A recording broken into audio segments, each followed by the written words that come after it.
Nanjing in China. Dawn on a freezing cold November day. All over the city, people are exercising. Across China, the ritual is repeated daily. In parks and open spaces, ordinary people, alone or in groups, run through a variety of exercise moves. It's a habit that comes naturally to the Chinese, and it starts in kindergarten, continues in primary school, and reaches its remarkable climax in secondary school. In China, classrooms can be crammed with 50 or 60 pupils, and the school day may run from 8 till 5. Exercise is essential. So, as our population gets ever fatter and lazier, what can we learn from Chinese schools?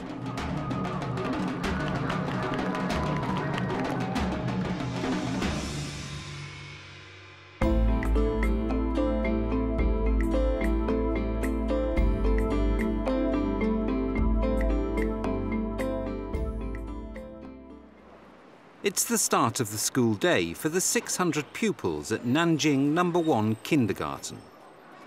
But there are no Chelsea tractors doing the school run.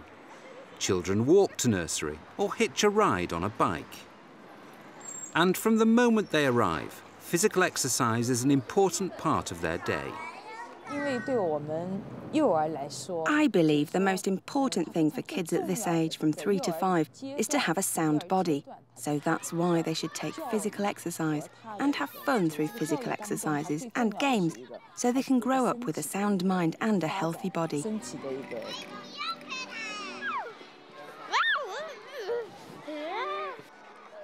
Paul Bieshel is a former PE and head teacher who now advises schools here and in China on sports teaching.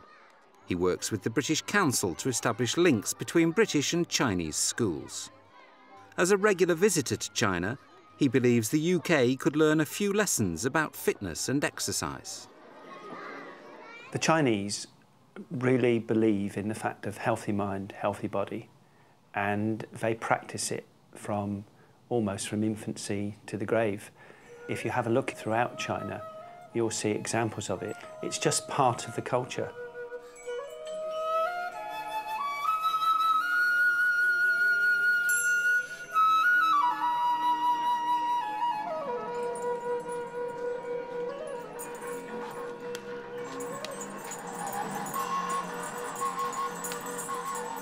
When you go into schools, you'll see the same philosophy being followed.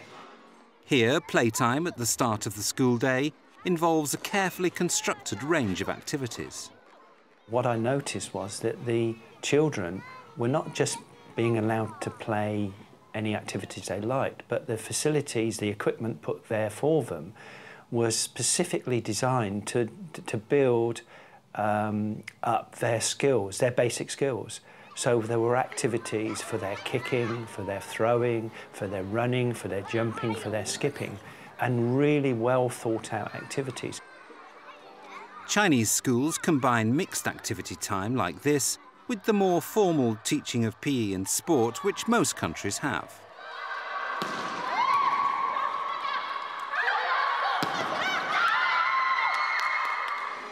But uniquely, they also have the morning exercises, which take place in every school in China.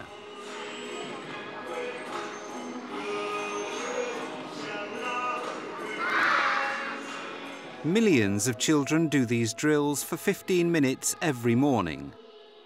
And as pupils progress from nursery to primary, their coordination and timing gets better.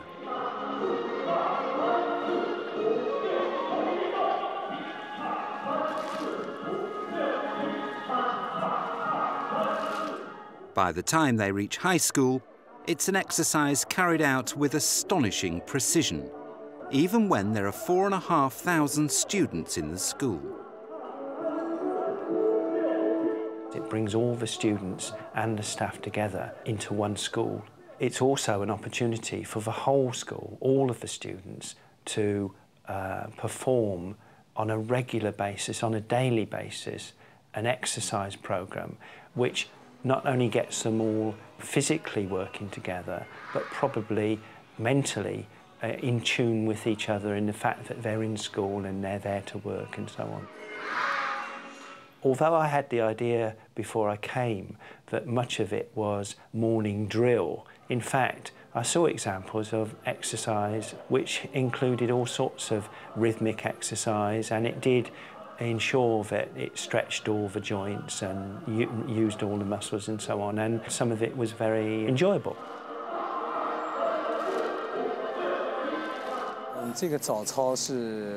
The air is quite fresh in the morning, and we hope the students get refreshed by the morning exercises, so it's good for their academic work they're about to do, as well as for their health. But the morning exercises are just one part of an extensive exercise regime.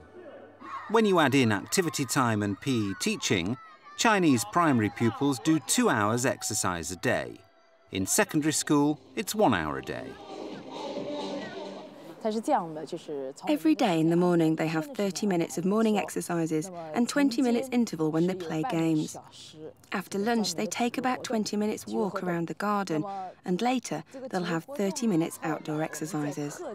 They also have 2 PE classes every week, so altogether we guarantee 2 hours of exercise every day.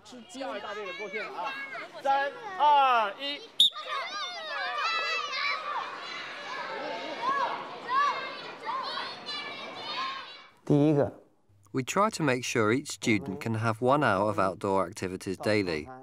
Our motto for PE is, do physical exercise for an hour each day and you will find happiness in the day. The children are required to do 2 hours of practical activity a day. From primary school through to secondary school, that goes down to 1 hour a day, but that compares quite markedly to our attempt to get 2 hours of good quality physical educational activity a week. So in terms of the amount of activity, I think we could learn from China. One simple thing makes it much easier to integrate exercise into the school day. School uniform in China tends to be a tracksuit. In the UK, certainly at secondary level, we would anticipate that the children would get changed for PE. In China, they don't.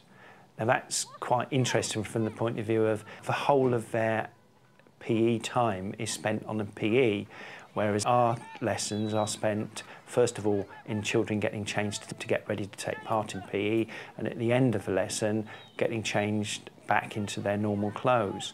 Now, obviously, there are all sorts of issues there in terms of the children not having showers and so on, but nevertheless, in terms of the actual amount of time available for taking part in, for being involved in physical activities, there is much less time lost. China's commitment to all-round health is reflected in school dinners. There's no question of nipping out to the fast food outlets that are proliferating in China. All the schools we saw served hot meals prepared on site. This woman is preparing the vegetables for the kindergarten. We have the Children's Health Protection Association, which trains our health teacher in nutrition for children. So she takes care of the daily diet for the children and makes sure they get enough nutrition, protein and calories. Our cook will follow the health teacher's advice in preparing the day's meals. Even when the school roll is vast, freshly cooked food is served, and there are no concessions to junior tastes. In this class, the children have been accustomed to eating their fish in the form of bone-free fish balls.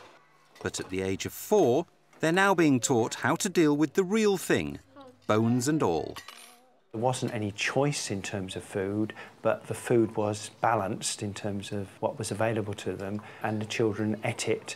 No children were bringing packed lunches with them or anything like that. So they were guaranteed when they were in school that they had good quality, fresh food which had the necessary nutrients. Each school is in fact inspected on a regular basis to ensure that what they're supplying in terms of diet to the children is of an acceptable standard, and I was very impressed by that. And I think if you actually look at the body shapes of the children, you'll find that there are children who are overweight, but a much smaller percentage currently in the UK. We also have some fat children, children who have a good appetite and don't like exercise very much. So if we find children who are getting fatter, we'll speak to the parents to find out what the problem is, and we'll give them advice on how to control what their child eats so they can avoid obesity. Even in the kindergarten, we'll look after the children, and we may offer them soup before meals so that they will eat less. Getting pupils out of the classroom is important because Chinese classrooms are cramped by UK standards, and pupils stay put in classrooms while teachers move around. I observe many classes where there are over 60 children being taught by one teacher in quite cramped conditions. Not only were the desks close together, but on each desk you could observe a whole range of textbooks. So the specialist textbooks also stay in the classroom. That creates a very packed environment, so you can understand why the children need at various times during the day to take part in vigorous exercise, because when they're in the lesson there isn't much opportunity for a great deal of movement.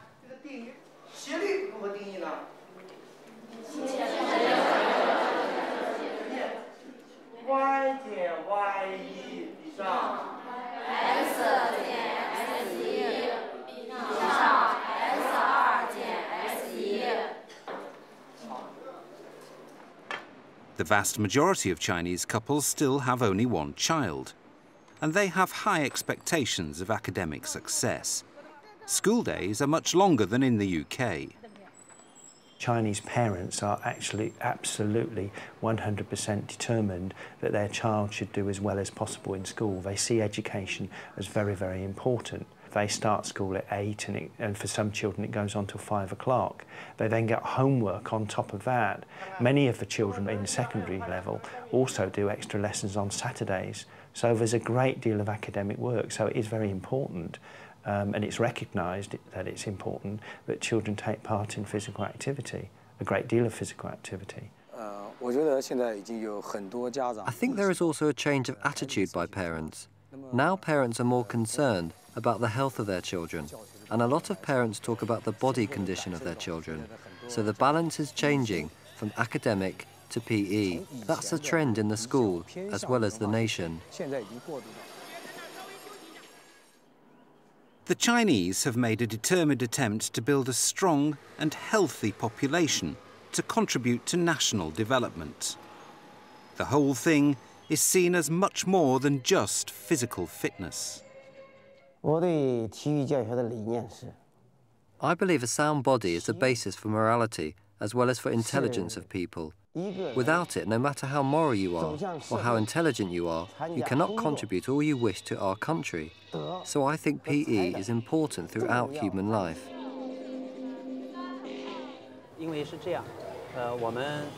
China was the loser in the Opium War, and we were regarded as a weak nation in the Far East. So after that, when the new China was established in 1949 under Mao Zedong, he encouraged all students and teenagers to be good at morality and intelligence, as well as fit in the body.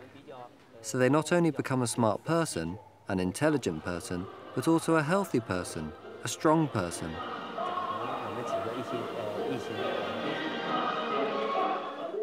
Only heavy rain will stop exercises taking place outside, but even then, pupils still do their morning exercises.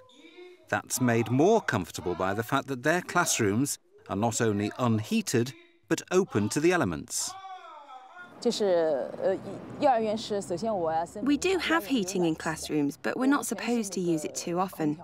We usually open windows to let fresh air in to keep good circulation. Children do a lot of exercises outside, so if there's a big difference between the temperature inside and out, that makes it easier for them to catch cold. But if the temperature goes below a certain point, about 5 degrees, we will put on the heating. There seems to be a great deal of cold air circulating around the classrooms and throughout the school. So the children have a very healthy lifestyle. They seem to be used to and can cope with fairly cold conditions without any problems at all. They also argue, and I certainly didn't see anything to indicate otherwise, that this prevents the children suffering from the normal coughs and colds which perhaps children in the UK suffer from.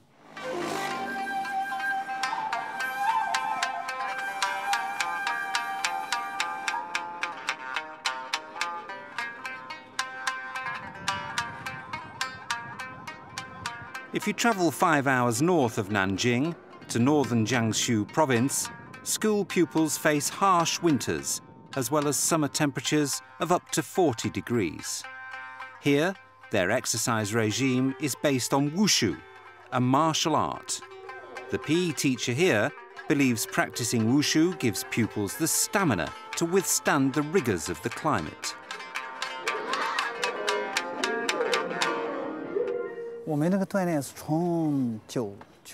With wushu training, students can stand out in very hot weather as well as cold weather. And I feel that martial arts is good for the students. When there's very hot weather, they can stand it. When it was 40 degrees here, none of our students fell down.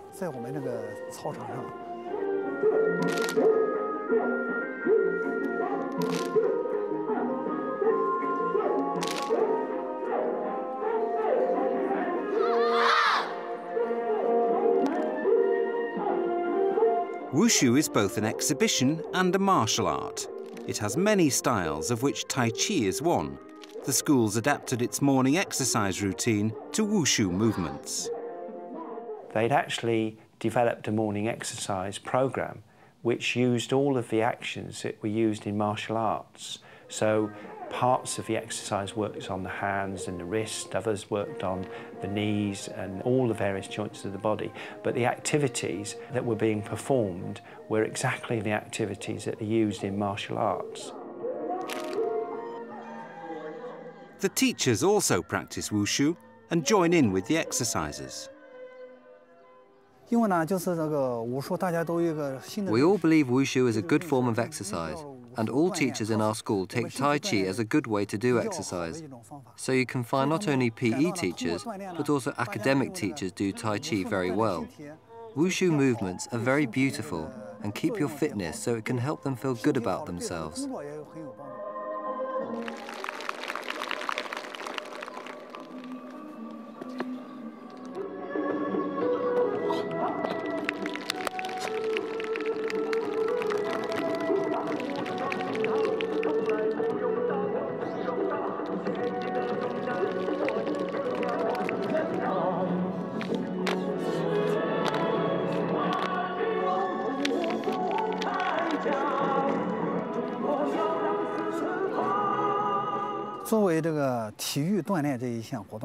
Wushu is a very important part of traditional Chinese culture. In it, we may find the essence of traditional Chinese culture, which is useful in the morality of the students, because while they are learning it, they are also learning the history of China, and it is good exercise for body. So I think wushu is a very good form of exercise.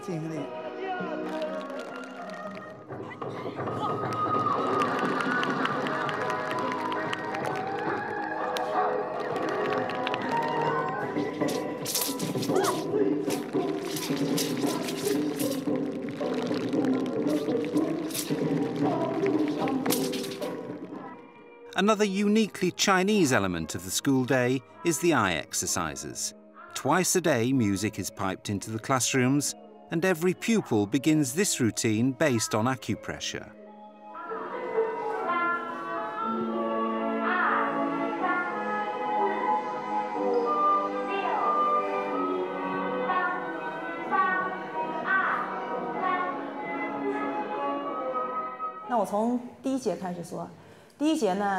Let's start with the first bit. This is called massage Qianying acupoint. The Qianying acupoint is near the eyebrow. We put our thumbs where the eyebrow starts. This is the Qianying acupoint. Then you put your other forefingers on your forehead to support your thumb. With your thumb at the end of the eyebrow, use it to massage here and hold the other forefingers still. We call it following the rhythms as we gently massage round here, like this.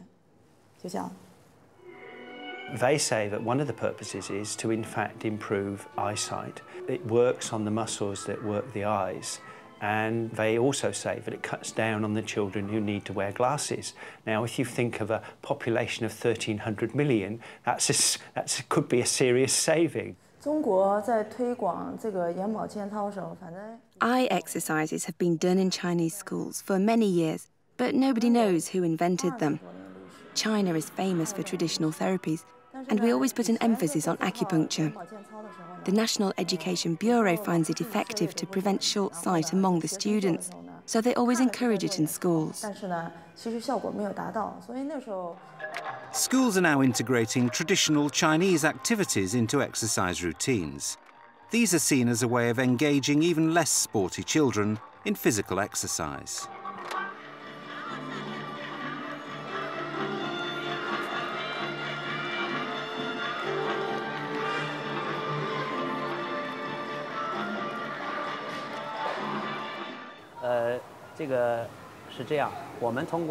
We try to enrich the content and add folk sports or traditional sports. These are new to the students, so they have a strong interest and are encouraged to take part, but to be frank, we have not found any students who have no interest in sports.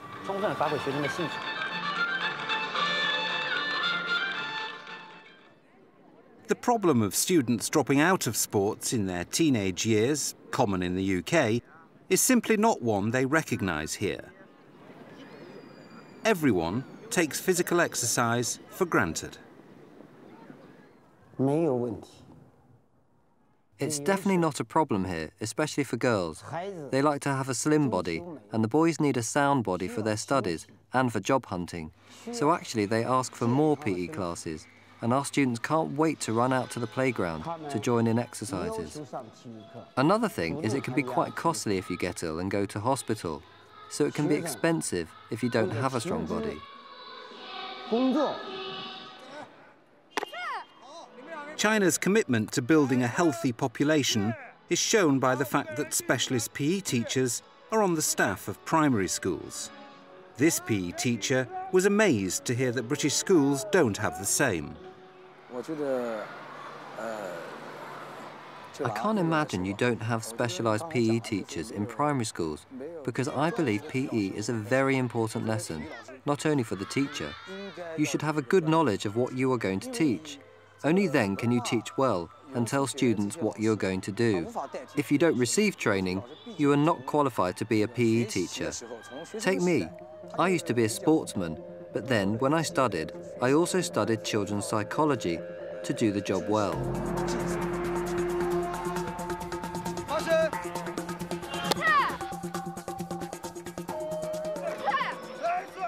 Even the kindergarten employs a full-time PE teacher.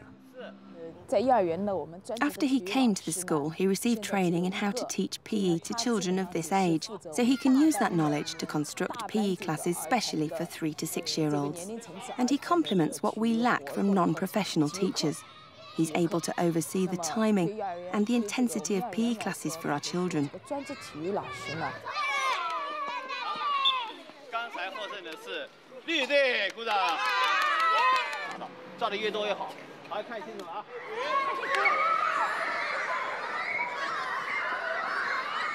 In the UK, however, I think we'd find that certainly at play school level, that the organisation or the planning of the practical activity would not be as well designed.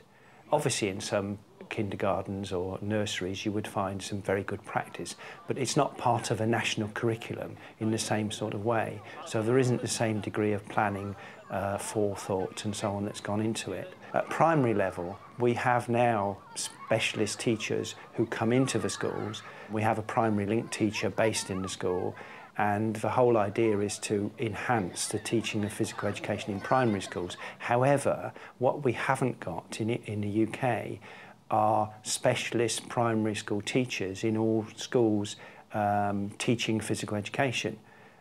So that is quite a contrast, I think.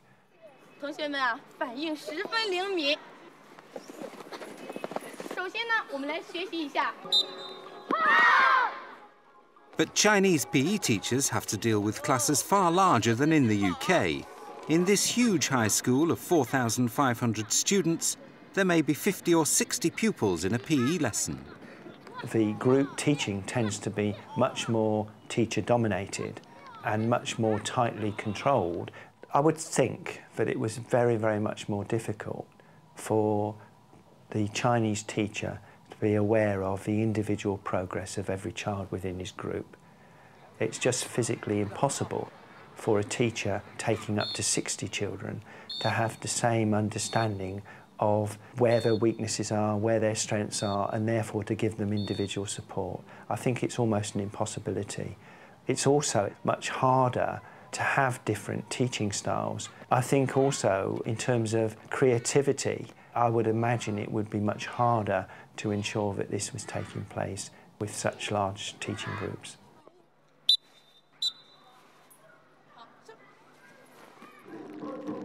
Paul is impressed with the commitment of everyone involved in sports teaching. We really do need to try to ensure that all of our children take part in more regular daily activity. I just don't think we do enough in schools. I really do think that the government needs to take a stance on it and increase the amount of good quality physical activity and PE that our children take part in right the way throughout their school career. Exercise every day can keep the mind fresh for study and prepare them for a future job to make more of a contribution to our country. The class teacher only knows the class, but I know the whole school. And when I come to school, almost every pupil says hello, and I am satisfied with that. Another thing is when I see children become healthier and have a sound body, I'm happy because they are like my own children.